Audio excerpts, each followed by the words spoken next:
right, here we go. Welcome back to Franchising Stronger Together. Your host, Red Boswell, president of IFPG. We're joined today by a great friend and leader and respected everything in franchising, Mr. Tom Wood. Tom is CEO of Floor Coverings International. If you don't know Tom, you should, and you haven't been in franchising long if you don't know Tom. Tom, welcome to the call. Thank you, Red. It's great to be here. I appreciate you. You guys are covered up. I've been hearing stories of record months happening over there at Floor Coverings. So really looking forward to understanding in your industry how you are doing that. But before anything, got to know how you and the family are hanging in throughout this COVID process. Where you located? Well, let's not forget, Red, I'm down in Atlanta, Georgia. We were the first state to actually open up, and it has been a full 2 weeks now that we have been able to get tattoos, go bowling, get our hair cut, and eat out in restaurants. So we're doing well. Yeah. But on a serious side, down here in the South, of course, the state started to open, but as you would hope, the business owners here have been slow to open to make sure that they're doing everything really well and keeping people safe. So contrary to what you might see on the news, it hasn't been the Wild West, but things are good in the South. It's warm and the weather's great. And there's been no resurgence. Amen. Not only has there been no resurgence, but the reported cases and such have been declining since the day that the state actually opened up. Go figure. Yeah. Well, glad you're on here. Glad you're doing well. The family's safe and sound and healthy. Now, Floor Coverings International seems to be quite healthy as well, as I get a little inside track with my good friend Jared over there. And that's why, besides just knowing you and respecting you so much, I was looking forward to this call. So help us understand, how have you been impacted? And then what have you done to help make the best of the situation? Yeah, to say that it hasn't impacted us would just clearly not be the truth, or would not be being transparent. We had an absolutely great start to the year. On March 1st, which was right about the time that the COVID crisis was starting to hit North America, we were up a full 26% over last year. We were having an absolutely fantastic first 2 months of the year, which really was the take-up of the previous, or let me rephrase, the momentum from the previous 6 months of 2019. When we got into the month of March, fortunately, we had some great intel on what was coming, the rate and the speed that it was going to come here. We were watching the models in Europe. So I have to say, if there's one thing that we did well, we were really fast to act with our franchisees and with our network in terms of getting our franchisees to start reducing expenses, to ratchet back the things that were not essential in their business. And we got them in just, I shouldn't say we, collectively, we got our whole business in just a really great spot to be able to weather the storm. And what that meant was franchisees were in as good of a spot financially as they could be, so that when the time came that we could open back up, we could pick right back up and take advantage of the momentum that we had. And we've been seeing that that's been happening. As second half of March and the first 3 weeks of April were pretty tough on the business, like it was for everybody. But by the time that we got to that last week of April, and then the first 15 days of May, it's almost like business as usual. And in fact, the last 3 weeks, we are flat over last year, and we're an in-home service. So you would not intuitively think customers would be inviting us right back into their home. But not only have they been inviting us right back into their home, a lot of our franchisees still have their marketing turned down, essentially. I would say that we're only back to 60% of full throttle, essentially. Now, that's changing on a daily basis. But with 60% at full throttle, the last 3 weeks were flat over last year, essentially. We feel we're in just a great spot overall for the remaining 7 months of the year. And Tom, this is not something, for those not familiar with Floor Coverings, this isn't an Atlanta only kind of thing. Yeah, I mean, how big is Floor Coverings International across the nation and the globe? Yeah, we have 153 franchises across the U.S. and Canada. At the end of last year, we are the highest rated flooring company in North America based on consumer satisfaction. We're also the fastest growing in the flooring industry, which is over $100 billion industry. But to answer your point, no, we are not a regional in the Southeast company. We have most of our businesses in the northern half of the country, but we're pretty uniformly spread out. So you planned, you saw it coming, you jumped early, you're fast to act and to prepare to make that early pivot. Now you're rolling things back out 60%. You said 60% of marketing is out there. Did Mm-hmm. any of them even close completely? How many, if so, how many are still closed? What does that look like? We did, and it really had a lot to do with the regionality of the businesses. You know, for example, the franchisees in Michigan, as we all know, had it the most difficult with respect to the state being really locked down. However, the counter side of that is most of the states and most of the local municipalities deemed flooring as part of construction and an essential service. So on one hand, we absolutely ratcheted the businesses back and had them cut all their non-essential expenses, and to be really assertive on that, we took some lessons from the recession of the 2008, 2009, and we took those to heart. And we had said if we are ever in anything similar, we won't move slowly, and we didn't move slowly. However, many of our franchisees were able to still continue operating. So they knew what their break even was. Our operations team was working very closely with them on that. They were able to generate enough business through the rough 60 days, we call it. And our best guesstimates, roughly 80% of our franchisees were able to secure PPP funding, as well. We worked very assertively with our franchisees, helped them with their applications, and very few franchisees didn't get it. So we're in a great spot here for the second half of the year. Indeed. So how, beyond what you've shared, did you help them? So we're in the middle of the crisis. How did technology change, communication, usage of technology? What did you do? How did you do it? Sharing best practices, rallying the troops, etc. There was a few things actually, and I actually just got off our weekly system-wide call where we were reviewing the position that we're in. When we got to roughly March 15th and we started to rapidly wind things down, part of our strategy was we're going to have a wind down, we're going to have a sheltering in place phase, and then we're going to have a rapid ramp back up phase. In order to do that, we had to set an artificial date based on the best data we possibly could of when we thought that we would be back open and franchisees would be able to assertively get back into business. Using the models out of China, using the models out of Europe and such, we looked at it and said, we think it's going to be about 6 weeks, essentially. So 8 weeks with a little bit of time on either side, essentially, for ramping up and ramping down. So we set an artificial date of June 1st. And what we meant by that artificial date was that's the date or the line in the sand that we drew when we started our wind down phase. And we had a very clear path of how we were going to use that sheltering in place time. Essentially what our strategy was is, in addition to ensuring that our franchisees could meet their monthly break even, we also said, if fundamentally we are back in business June 1st, what are all the actions and activities that would normally happen over the last 7 months of the year that would require franchisees to take time out of their business for training, development, software migration, and on and on and on. And what we did is we took every single one of those items for the entire second half of the year and moved them all into that 60-day window. We innovated very quickly and learned how to do training sessions that normally would be product summits and such that people would come into Atlanta, or we would go regionally, and we ran them in a virtual environment. We took discovery days and put them into a virtual environment. We took our startup training and put them into a virtual environment. And what I want to be careful to point out is we didn't just say we're going to do everything on Zoom. We brought in outside resources to show us how to really do distance learning and distance training. For example, we've migrated 80% of our system from our old CRM, essentially, over to our new Salesforce platform during the last 60 days. That, in its original concept, as introduced at our conference in January, was supposed to take 14 months.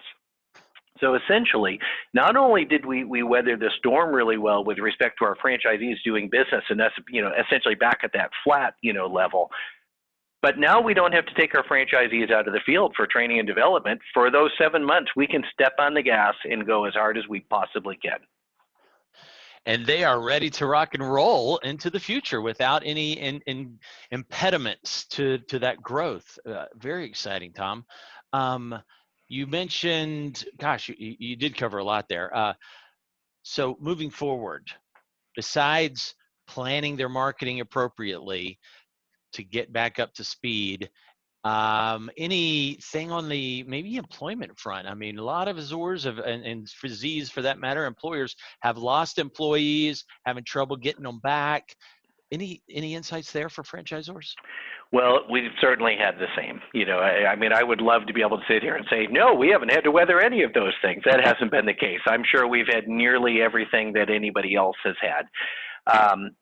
I'll tell you the stance that we've had, Red, and the phraseology that we've used is, this coronavirus has been a battle, for everybody. And we essentially looked at our system and said, you're either playing defense or you're playing offense.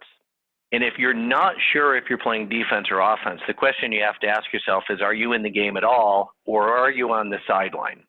So coming to this employee question, the first moment essentially with everybody in the network was to identify, are you on the sideline or are you in the game? Then when you're in the game, are you playing defense or are you playing offense, right? And there's a time for both, and it's appropriate to play both. But in this analogy, we were looking at off the sideline, playing defense, then going from defense to playing offense and looking to put points on the board or revenue in the business, essentially. And part of playing offense is remobilizing that labor force. In our case, we have salespeople that are full-time employees of the franchisees that generate a majority of our revenues, and then we have subcontracted installers that do a vast majority of our labor. We have been working over the last 30 days to get all of them integrated back in, get them back remobilized, and again, that's what's really allowed us to be in this position right now that we're in, of being ready to go. I mean, heck, you could argue right now that we're already going full strength because we're matching where we were a year ago. Very true. Well, I'd hate to be a mom and pop at this point, not having no kidding. The support. You got them the PPE that they would have had to navigate on their own, and then the best practices from all the others. Have the franchisees themselves, I'm sure you have that strong franchisee advisory council, what kind of influence have they had on this whole plan that you've shared? Yeah, we would not be able to be anywhere near as far as we are if it weren't for the involvement of not only our advisory council, which has been fantastic, but also we have several other what we'll call advisory groups that work with us in marketing and merchandising and technology and such.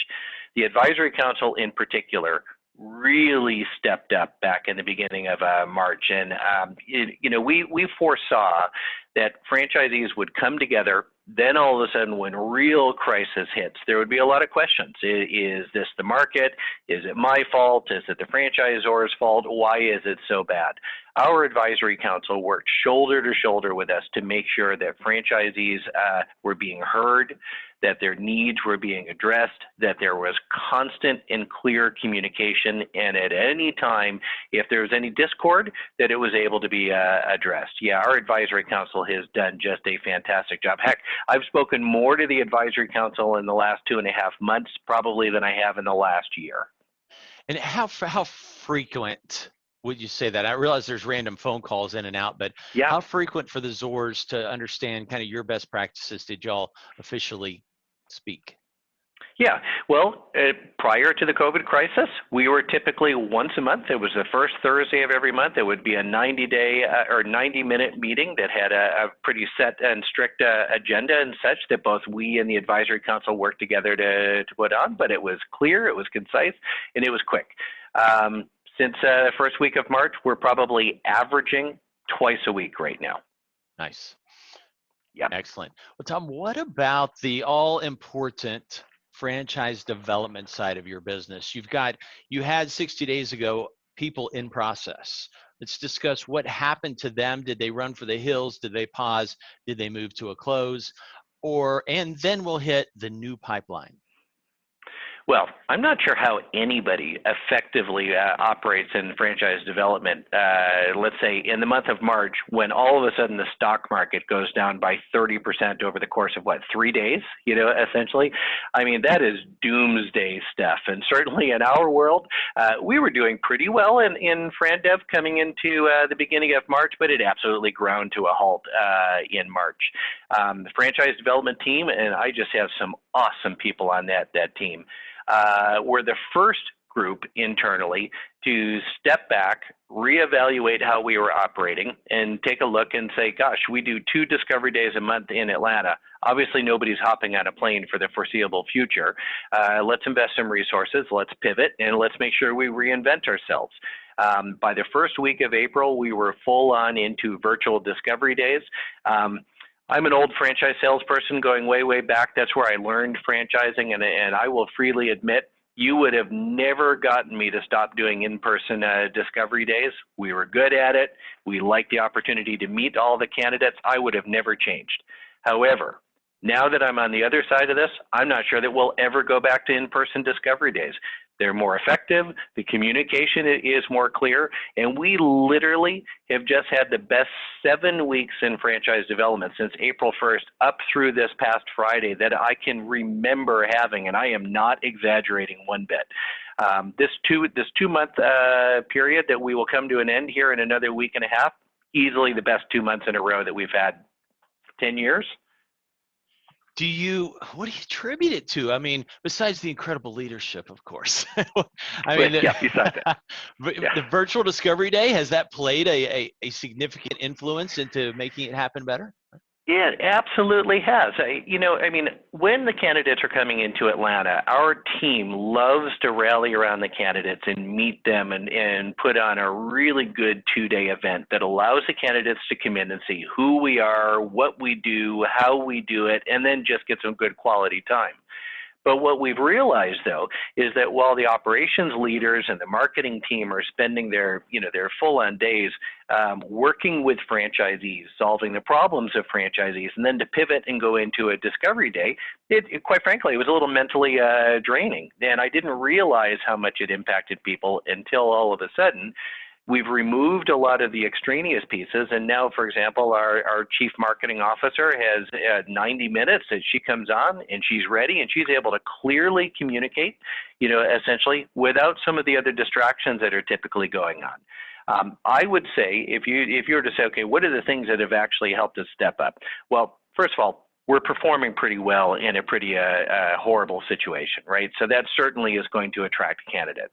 But secondly, the franchise development team has really innovated and found out how to bring a better value proposition to the candidates through the virtual discovery day while reducing the time investment and the resources, essentially.